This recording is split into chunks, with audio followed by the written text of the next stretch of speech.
Well, EB, as a Redskins fan, is this somebody that you would want the Redskins to go after? Now, just to give you the salary implications, O.J. Howard isn't making a ton of money. I think he's roughly around $3.5 million. But Trent Williams obviously makes a lot more money, and it appears that Tampa doesn't have a ton of cap space. But you would think that having Tom Brady, they would be interested in having a great left tackle like Trent Williams. I mean, sure, I go for him. I mean, it's certainly at a low cost. I mean, 34 catches, as you say, in each of the last 2 years is no big deal. Mm-hmm. I mean, sure, I take a flyer on him. He's probably got a personality thing. Yeah. That would be my guess. If I look at some of his pictures. I mean, physically, he's just a freak. Yeah, I mean, he's 6'6". He's only 25. But I'm actually one of the dummies that thinks Logan Thomas might actually be able to have an impact, even though he hasn't to date at the NFL level. So I don't know. I mean, it's certainly a need. If you think that O.J. Howard is going to be like a number one tight end for you, I don't know. I mean, I guess he could be. Oh, he would.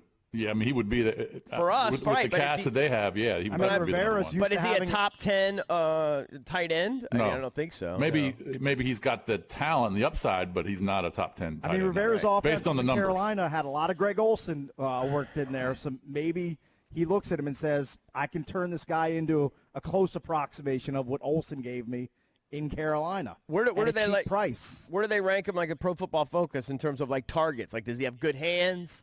You know, like that kind of thing. That I don't know.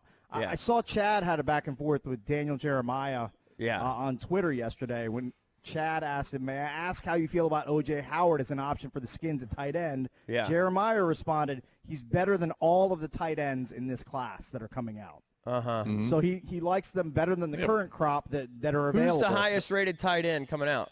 Probably the kid from Notre Dame. Komet. Right. And then the kid at Washington, he's a physical freak too. Is the kid from Notre Dame expected to go in the first round, or is it like a second round guy? I don't think so. I don't think you'll see a tight end go in the first round. I don't think it's a great tight end crop. Yeah. Maybe late second, third. I don't think you'll see any of these guys go to first round.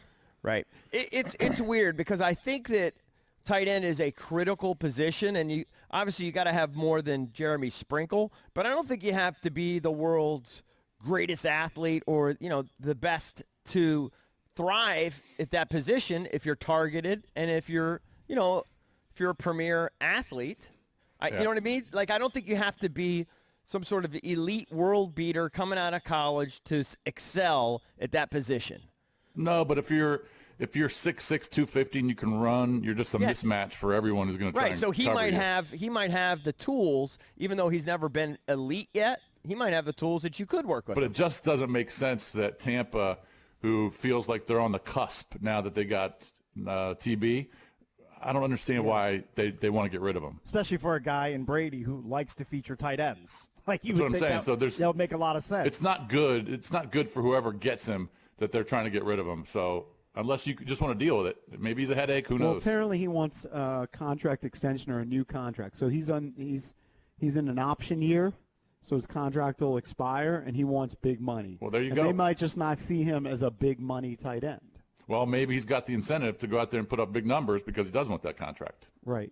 So maybe whoever gets him, it is a positive. Who knows? If you can pry him away from Tampa for a relatively late pick, I think his upside is worth that. What's impressive is, so like in 3 years, he's got under 100 catches, right? That's not impressive.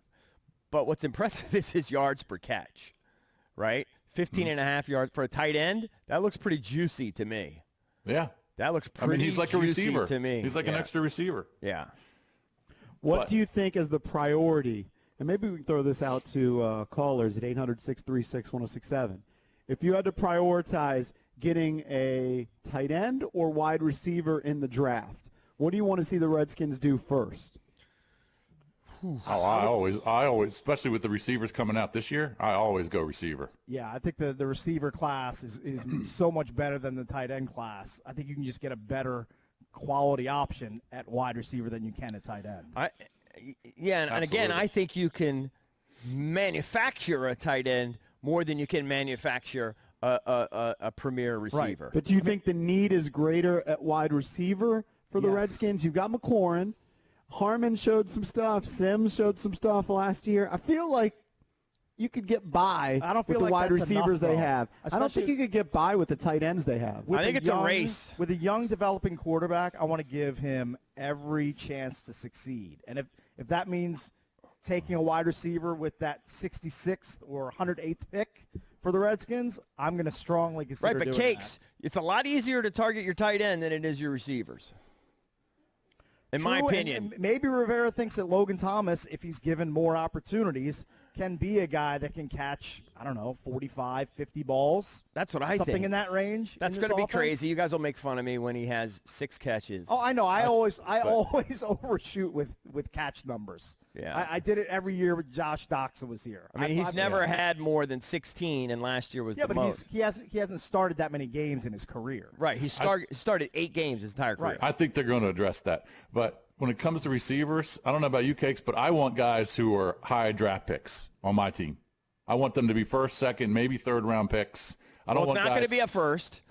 True. I'm just saying, in my general, depth, yeah, I'm with you. depth at that position, I want guys who are really good in college, who are projected to be top third-round type players. I don't want guys who are undrafted or 6th-round picks or 7th-round I'm looking picks. at a mock on CBSSports.com where they've done a mock for every team, for every pick that they have, and they currently have the Skins with their second, 4th-round pick, 142 overall, taking Brian Edwards out of Right. South Carolina. So in all Yeah, there you go. likelihood, unless he's, a McLaurin type, I mean, you're not going to get a premier elite receiver, right? You got to just get so lucky. That's why I prioritize the tight end, I think. Yeah. Based on what they have, because I don't believe in the guys they've brought in as much as EB does. I don't see that donk coming in and having 40 catches. Logan Thomas. He just hasn't done anything in his career. I just wouldn't expect it at all. I just think he's now a I depth feel guy. like I have I to don't even bet- know if he makes the team. I have to feel like because- I think he's going to make the team. They gave him a decent little deal. I think he's going to make the team. I'm gonna set the bar for Logan Thomas catches for 2020. I'm going 30 catches. If anybody wants to take I'll go the under. action. I'm going to go I'll go over. under. Here's why I'm going over. He's only started 8 games in his career, but he played all 16 last year.